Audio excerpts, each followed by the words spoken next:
So Bernoulli's equation is very similar to the simple physics principle of when you're dropping a rock, its energy goes from potential energy to kinetic energy, in that it's basically a conservation of energy equation.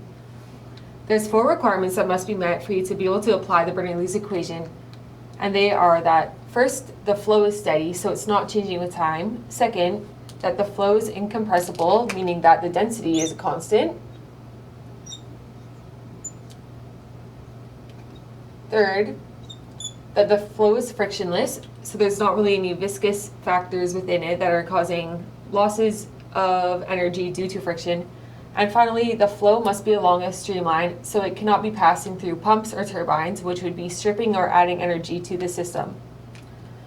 So the equation is shown here, and it basically has 3 parts to it. Energy that is coming from pressure, energy that's coming from height, and energy that's coming from velocity. And so basically this equation is showing that the sum of all 3 of these energies along any 2 points in the streamline are going to be equal to the same constant. So before you use the Bernoulli's equation in a problem, you should be asking yourself, is the pressure changing?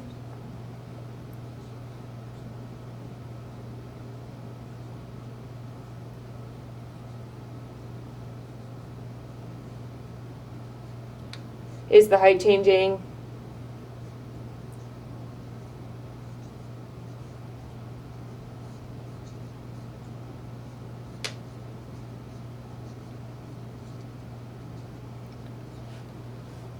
Or is the velocity changing?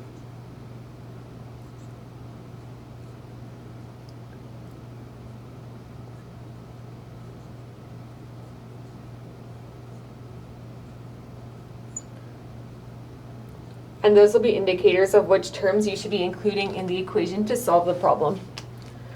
So let's move on to a sample problem so we can see how exactly these terms work in practice. So in this example, we're given that we have a tank of benzene, which has a tank pressure of 50 kilopascals gauge. And also we're provided that the density of benzene is 876 kilograms per meter cubed. We're told that there's a pinhole rupture in the tank and it's causing benzene to spew out of the tank up to a certain vertical height. We're asked to find this vertical height right here, so we know how high above the tank the benzene is flowing. So to solve this equation, let's first write out the Bernoulli's equation for 2 points that will be along our streamline. So P1 over density plus gravity Z1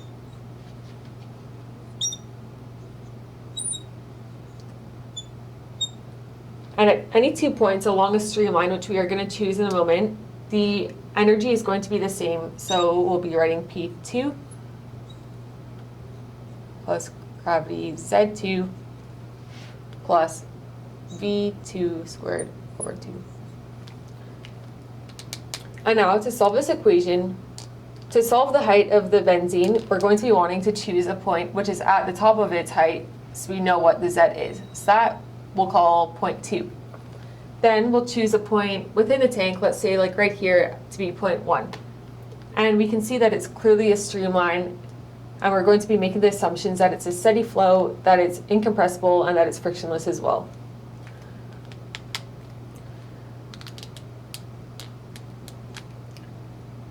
So at the top of our spewing benzene waterfall thing, the velocity is going to be 0 because it's going to be at its final height and it's just going to be not moving up or down. So it's velocity 2 equals 0. And within the tank, we see also that this point we've chosen, the benzene's not going to be moving, so the velocity 1 will also be 0, which allows us to remove this portion of the equation. Let me get that a bit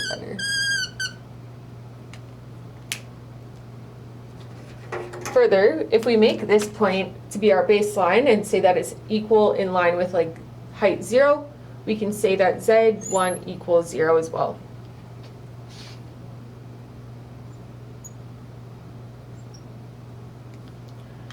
Now, if we rearrange the equation for Z2, we find that it's equal to 1 over gravity, the density of benzene, which is unchanging, and pressure 1 minus pressure 2.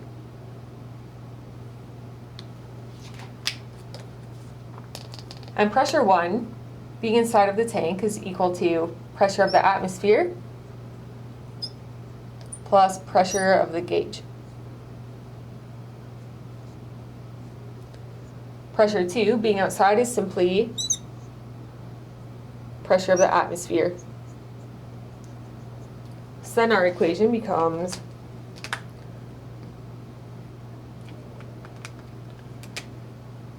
Z2 equals 1 over gravity, density,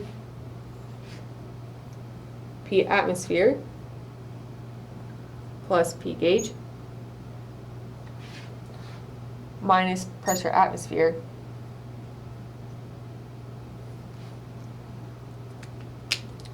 and we can obviously cross out the pressure of the atmosphere and solve for the Z2 by plugging in the numbers we've been provided by the question. So this becomes 1 over 9.81 meters per second squared times the density of benzene,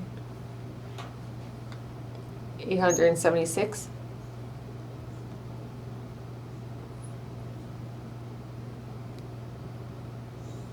times the gauge pressure, 50 kilopascals.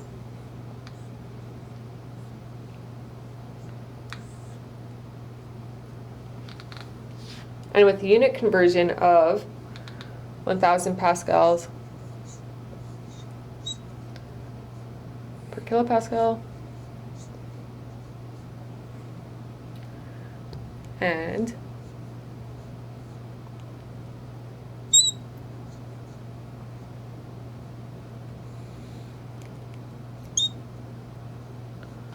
we can arrive at our answer of Z2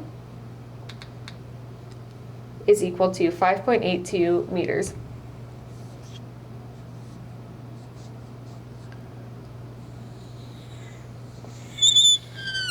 So the benzene coming from the pinhole rupture in the tank will rise to a height of 5.82 meters before it stops moving and begins to fall down again.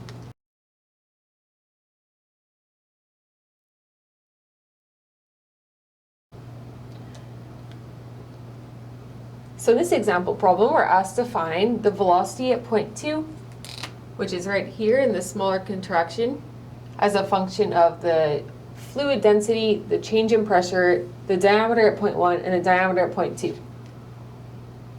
So this right here is point 1, and this here is point 2.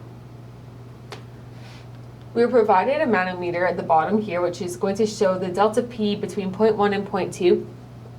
And we'll be using that in the function to find the velocity at 2.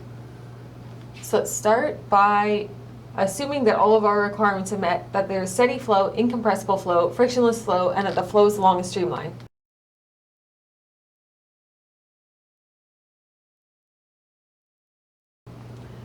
Now we're going to write out the Bernoulli equation and start canceling things to see how we can find this function.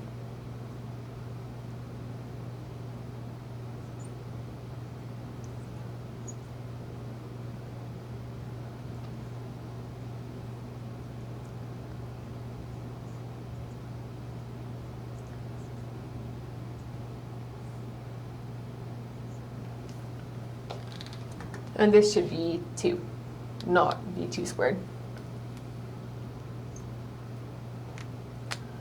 All right, so looking at the 2 points, we see that they're at the same elevation, so we can right away cross out this term, which is asking if there's a change in height. And I think that's all we can cross out. So we're going to go on now to say that Q, which equals the flow rate, is a constant because the flow is not changing. And this is equal to the velocity of the fluid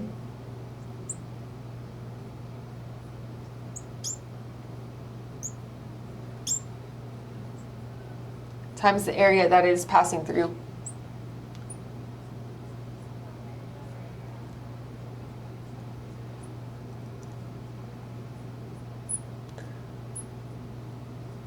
Or simply, Q equals VA. And since Q is a constant, we can say that V1, A1 equals V2, A2. This is being done so that we can find velocity 2, or velocity 1 as a function of velocity 2, and then plug it into this equation so that we're only left with velocity 2. So we're going to be wanting to solve for V1, which equals V2.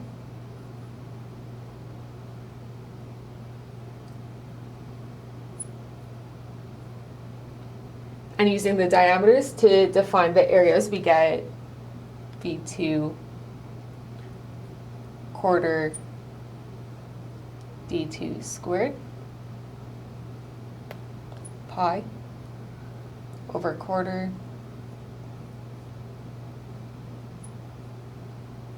and crossing up like terms, we find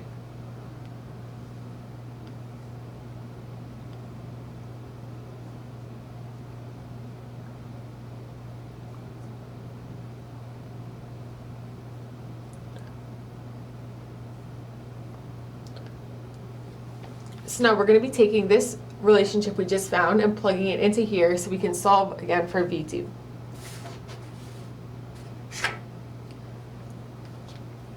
So let's first bring all of our pressure terms to the left and our velocity terms to the right. So P1 minus P2. Since density is unchanging, we can put it on the bottom.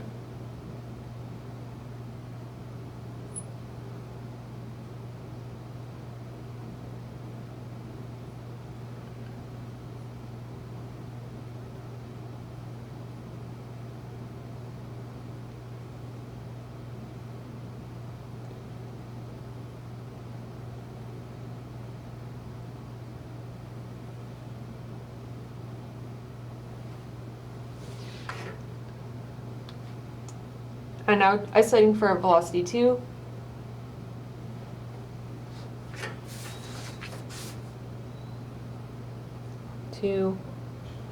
P1 minus P2.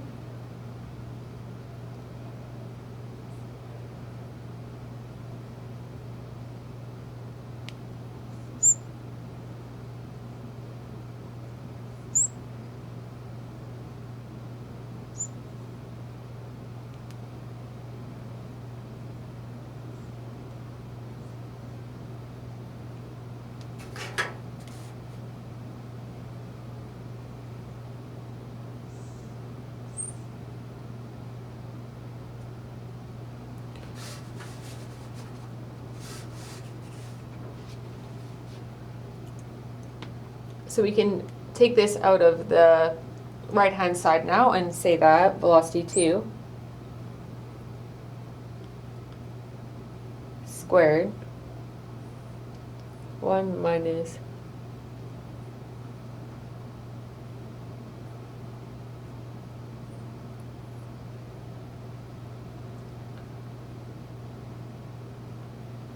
and these should all be squared as well. Equals 2, and this is simply delta P. So delta P over density. So now that V2 is only in our equation right here, we can solve for it and end up with our answer. So let's solve for V2.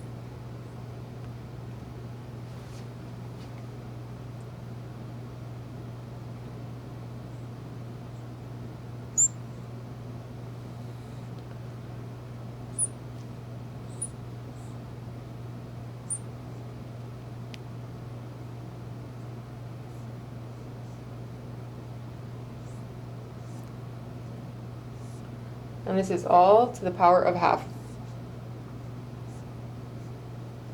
And so that's our final answer for the velocity at point 2 is a function of the density pressure difference between points 1 and 2, the diameter at 1, and the diameter at 2.